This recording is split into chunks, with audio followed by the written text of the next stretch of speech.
বিসমিল্লাহির রহমানির রহিম। আসলে বর্তমান সময়ে আহ, আমরা তো প্রবাসী, কিন্তু বাংলাদেশ নিয়ে কথা বলতে গেলে আসলে এখন আর ভিতর থেকে কষ্ট ছাড়া কোনো কিছু নাই। এখন মাঝে মাঝে মনে হয় যে আমরা বাঙালি হিসাবে নিজেদেরকে পরিচয় না দিই। গত পরশুদিন এইখানে আমার স্টোরে ডিউটি করার শেষে আমি যখন বাসায় ফিরছিলাম, তখন এক ফিলিপিনি আমাকে জিজ্ঞেস করে যে তুই কোন দেশে। সাধারণত আমি চুল বড় টড়ো রাখি, বড় চুল রাখি, তো আমার চুল এবং চেহারা এগুলো দেখে তারা ভাবে যে আমি হয়তো ইন্ডিয়ান, কেরালা, মালবাড়ি অথবা তামিল অথবা শ্রীলঙ্কান, এরকম অনেকে ভাবে।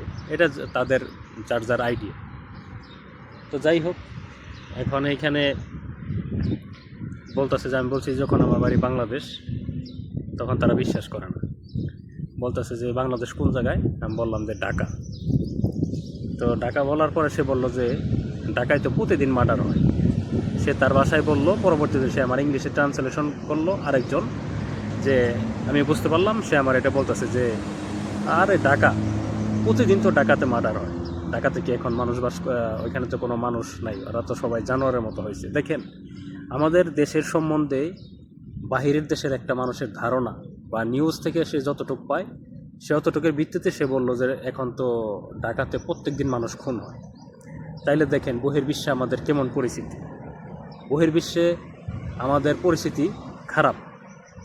আমরা যে বাঙালি জাতি হিসাবে নিকৃষ্ট হয়ে গেছি, এখানে তার অন্যতম একটা কারণ হচ্ছে আমরা যে সেই আব্রাহাম লিঙ্কন, আমেরিকার প্রেসিডেন্ট আব্রাহাম লিঙ্কনের সেই কথিত গণতন্ত্র, সেই গণতন্ত্র যেটা মানবরচিত আইন, এই আইনের মাধ্যমে এই দেশে যে কয়টা রাজনৈতিক দল আছে, বিএনপি বলেন, আওয়ামী লীগ বলেন, জাতীয় পার্টি বলেন, জামাত, এনসিপি, যত দলগুলো আছে সবাই গণতন্ত্রে বিশ্বাসী। গণতন্ত্রটা কি হচ্ছে? By the people, of the people, by the people, for the people.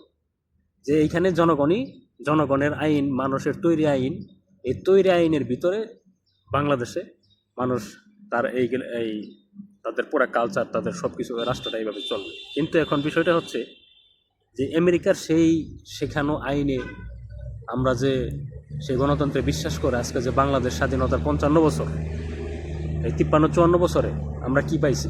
একদল 15 বছর জোরপূর্বক ক্ষমতায় ছিল ধরেন, আরেক দল ছিল 5 বছর ক্ষমতায়, আবার এইভাবে ক্ষমতায় যারা আসতেছে যাইতেছে সবাই রাজনীতি। কিন্তু বিরোধী দল মানে শুধু প্রতিপক্ষ না, তারা কিভাবে যে একদল ক্ষমতা আসার পর আরেক দলে মানুষে জেলে ঢুকানো, ফাঁসি দেওয়ানো বা দমন পীড়ন, নির্যাতন। কেন? আমরা তো এটা গণতন্ত্র তোরা আমরা করতেছি গণতন্ত্রের মাধ্যমে, কিন্তু এখানে কেন এই প্রতিহিংসা পরায়ণ হবে? এখানে কেন বন্ধুত্বপূর্ণ রাজনীতি নাই? আজকে দেখেন, বিএনপি ক্ষমতায় আসে নাই, এখন তাদের অত্যাচারে মানুষ অতিষ্ঠ। আওয়ামী লীগ 15 বছর ক্ষমতায় ছিল, তাদের অত্যাচারে মানুষ অতিষ্ঠ। এইভাবে হাজার হাজার মানুষের রক্তের বিনিময়ে আপনারা এই একটা সরকার যাওয়ার পরেই আবার নতুন করে আরেক সরকার গঠনের জন্য বসে যান। আরেক সরকার ক্ষমতায় আসার আগে হত্যাকাণ্ড ঘটে, খুন খারাপি, মারামারি, চাঁদাবাজি। তো এইগুলোর মেন বিষয়টা হচ্ছে গণতন্ত্র। এখন পশ্চিমারা প্রচার করে গণতন্ত্র মানে সমস্ত মানুষের স্বাধীনতা। আসলে গণতন্ত্র মানে সমস্ত মানুষের স্বাধীনতা কায়রে নেওয়া, যে জিনিসটা এখন আমরা দেখতেছি।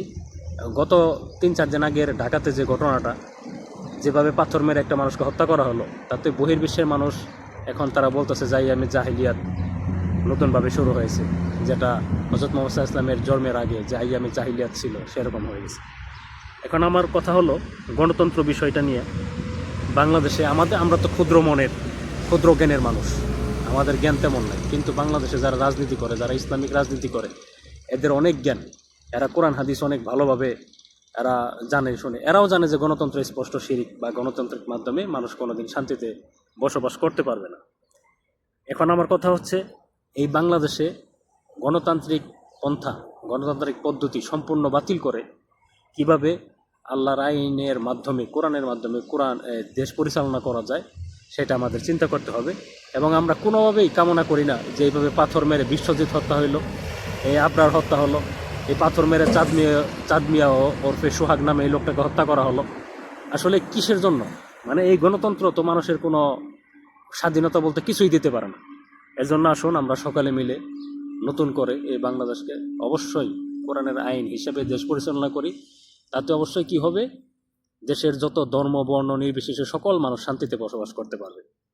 কাউকে এরকম এই পাথর মেরে হত্যা করা হবে না, কেউ বিচার বহির্ভূত হত্যাকাণ্ডের শিকার হবে না। ঠিক আছে, আসলে প্রবাস থেকে এর সাথে বেশি কিছু আমার বলার নাই। সবাই ভালো থাকবেন, আল্লাহ হাফেজ।